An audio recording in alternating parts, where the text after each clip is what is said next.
School of Diplomacy and Governance of De La Salle, College of St. Benilde, basically, we condemn itong naging pahayag na ito na lumabas nga sa China Daily. Dahil ang China Daily po, ito yung official media ng Communist Republic, no?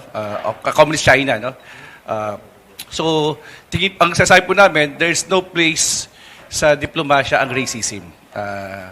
Hindi po katanggap-tanggap, hindi po isang marangal at hindi po dapat tinatrato ang ating pong mga bansa, kahit kayo po ay isang napaka-mataas or what we call the hegemon country, para bigyan po ng maling pagtrato, no, yung bansa katulad ng Pilipinas. Dahil very obvious naman po, dun sa AI generated na yon, may karaoke, nakabarong, no, tapos pinapakita at ginawa tayong mukha tayong ginawang unggoy. I think this is very unfair. This is against sa ating humanity bilang isang mga Pilipino, at ang turo po natin sa diplomasya, there's no place sa racism, no, sa entire diplomatic practice and protocol.